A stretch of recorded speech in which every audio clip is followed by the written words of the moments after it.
Hello, I am Cody Ellingham, and this is the Transformation of Value, a place for thinkers and builders like you, where we ask questions about freedom, Bitcoin, and creativity.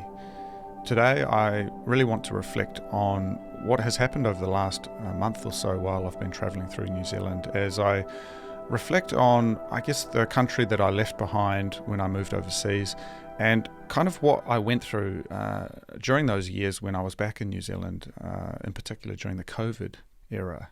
Now, this I think is quite a sensitive topic for a lot of people, but for me, those years, 2020 through to, I want to say 2022, but it really depends on sort of where you were positioned as to when the so-called pandemic started and when it ended. But for me, there was a good couple of years there where my whole world got turned upside down, and it was quite a transformative period. I mean, certainly my journey into Bitcoin, my exploration of questions of the state, the role of government, the nature of hegemony, power, all of these things. I had been exploring this before this time, but it really came to the forefront during these years.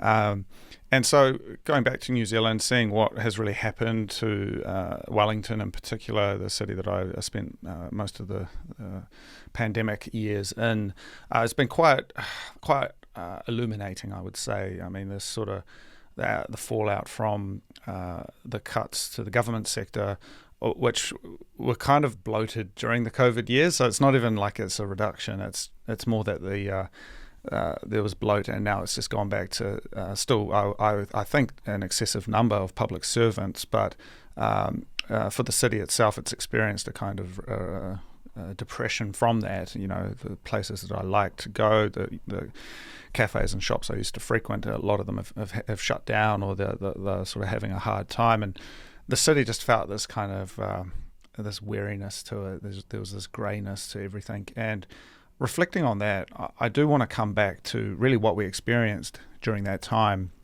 Now, as I said, this is a controversial thing for a lot of people, and I think really the controversy, though, stems from the fact that it's such a deep-seated emotional issue. Many people maybe had never felt the true force of the state up until this time.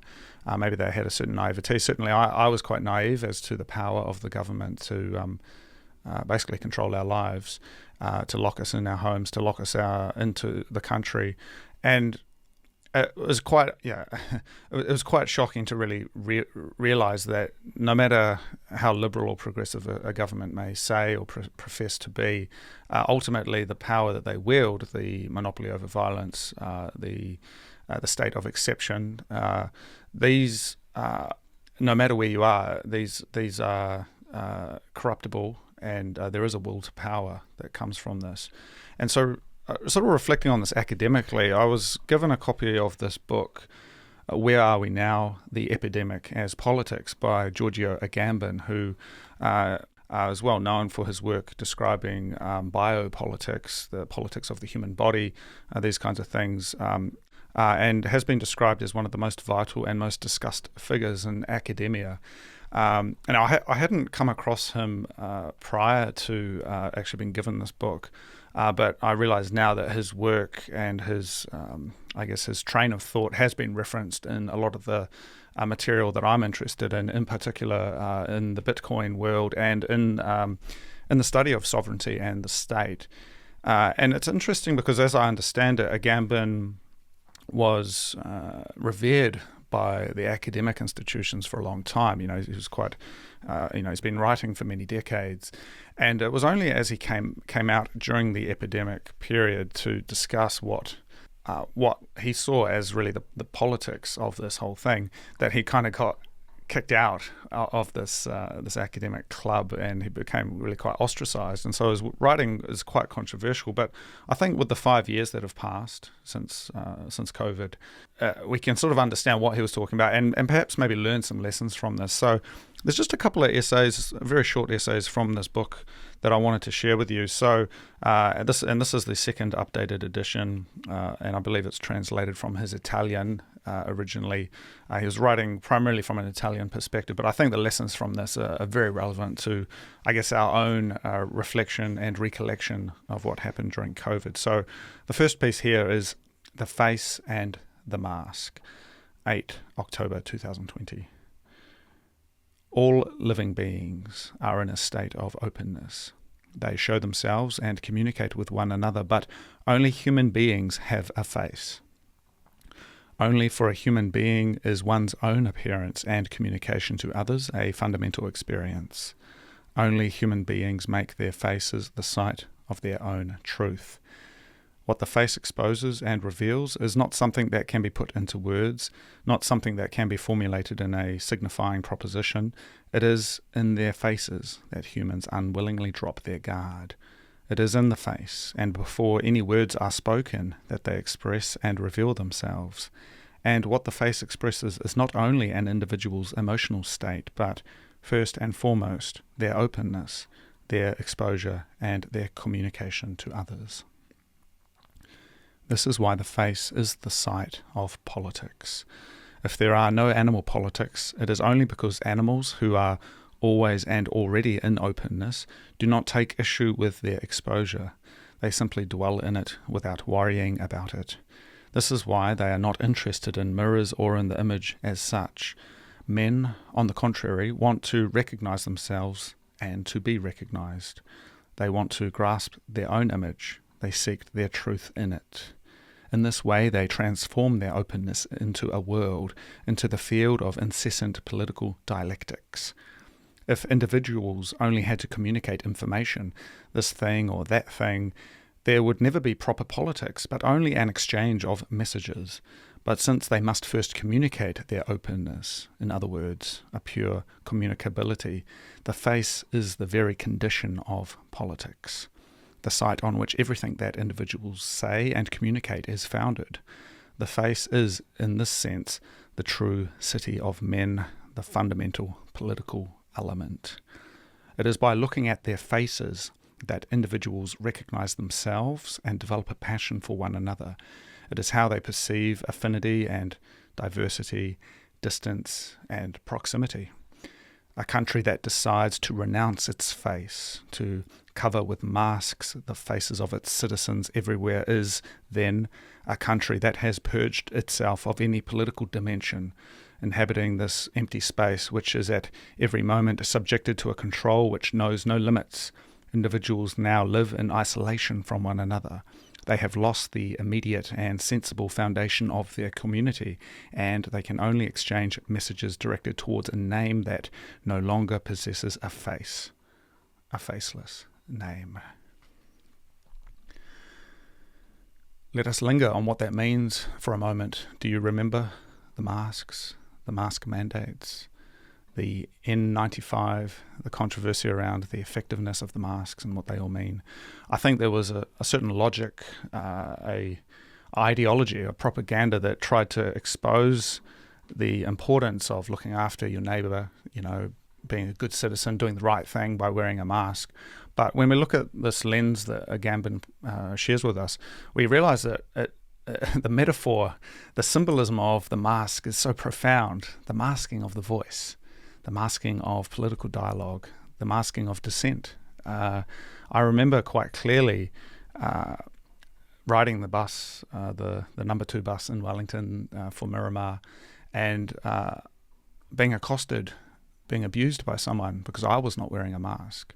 They looked at me with those crazy eyes that you can always tell the mass formation has worked upon this person when they have those crazy eyes, and they yelled at me and they abused me, and I just sat there and absorbed it to sort of feel for the first time what it really felt like to be alienated and objectified in such a situation. It was really quite illuminating to me, and I remember journaling about it quite extensively, because really in that situation, if that person was so worried about the masking, they simply needed to mask for themselves.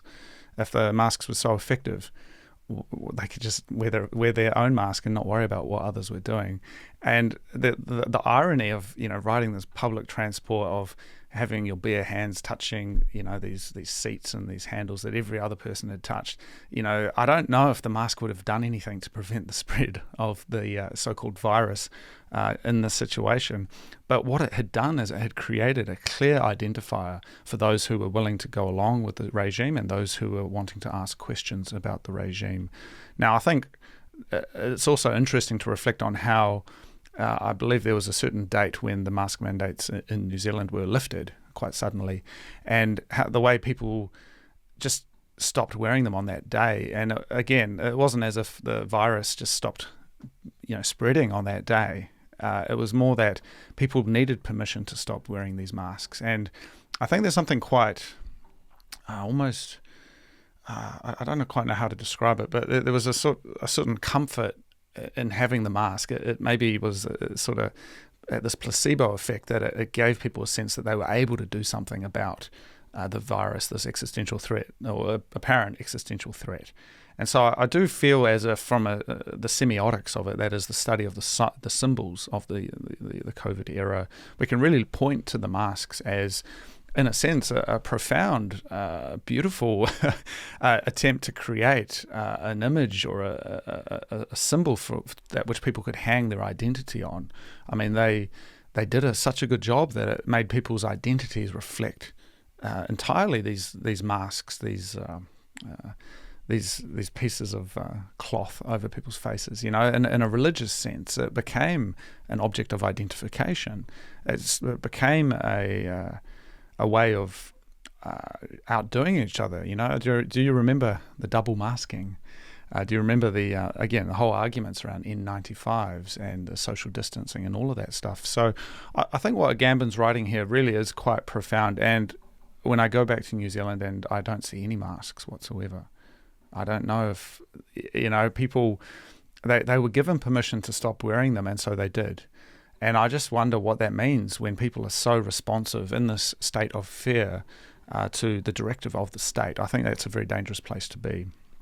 The second essay that I want to read is actually the last one from this collection of essays. So this is On the Time to Come, 23rd November 2020. What is happening today on a global scale is certainly the end of a world.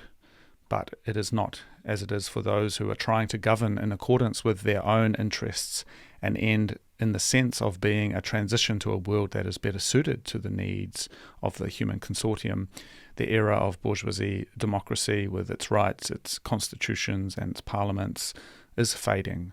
But beyond this surface level legal transformation, which is certainly not irrelevant, what is ending is primarily the world that began with the Industrial Revolution and built up to the 2 or 3 world wars and to the totalitarianisms, tyrannical or democratic, that accompanied them.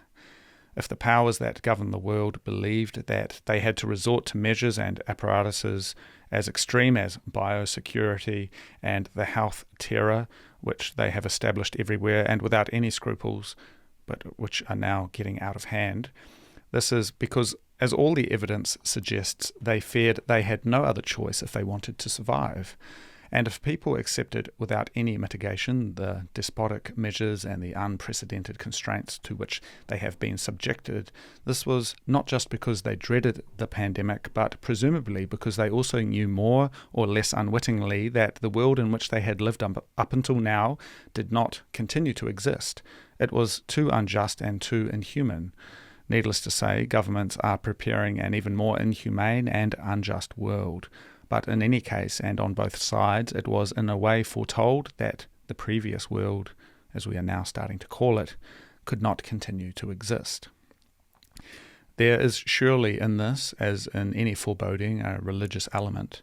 Health has replaced salvation. Biological life has taken the place of eternal life. And the Church, which has been accustomed for quite some time to compromising with mundane exegeses, has more or less explicitly consented to this substitution. We do not regret the ending of this world. We have no nostalgia for the notion of the human and of the divine that the implacable waves of time are erasing from the shores of history, but we reject with equal conviction the mute and faceless bare life and the health religion that governments are proposing. We are not awaiting either a new God or a new human being. We rather seek here and now, among the ruins around us, a humbler, simpler form of life. We know that such a life is not a mirage because we have memories and experiences of it, even if inside and outside of ourselves, opposing forces are always pushing it back into oblivion. Now, I realize this is quite a dense writing, again, translated from the original Italian, not Latin. But certainly something about this, I think, speaks to what we're going through at the moment. Things feel very confusing. It feels as if the before world and the after world of COVID, the demarcation of these two periods, is still somewhere deep in our minds, deep in our hearts. I sort of reflect on how these 5 years have gone past, yet we still seem to be stuck with so much baggage still from the past, yet we're not able to access it. We're not able to go back and make it right. And so we just sort of muddle through this. We continue on.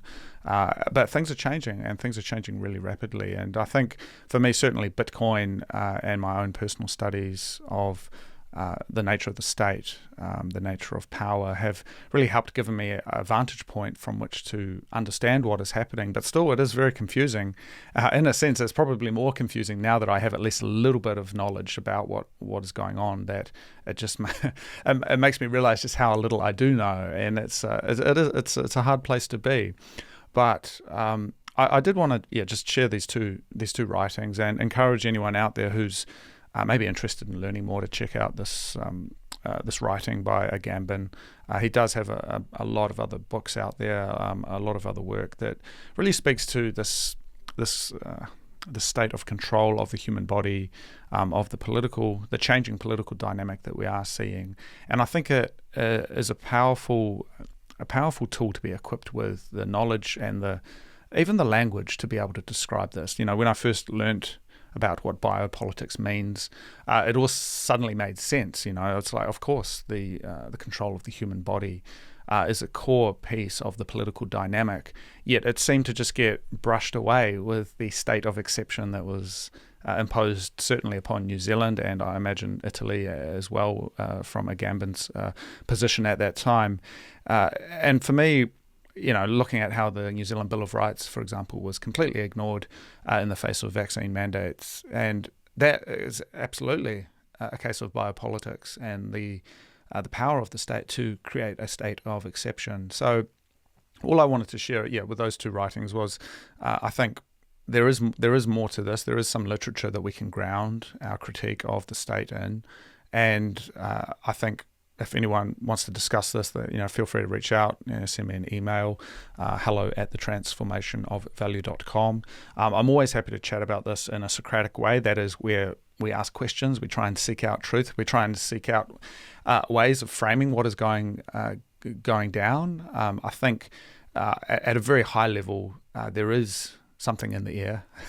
It's not the virus, it's change, it is political change. And I think we will be critiquing and exploring the fallout of those crazy years for many decades to come. And I think the history books will look back on that as a turning point in the nature of politics. But as I said at the beginning, for me, that was a transformative period in my own study of Bitcoin, my own study of the state. And I do feel much more equipped to deal with a changing world, knowing that there are people out there like Agamben and others who are writing about this in a very earnest, intellectual way, and in a way that we can all learn from. So, appreciate a little bit of a rant, a little bit of storytelling, but I hope you enjoyed this. And as I said, reach out to me if you want to discuss this, if you have any questions. Otherwise, we'll leave it there. Thank you very much.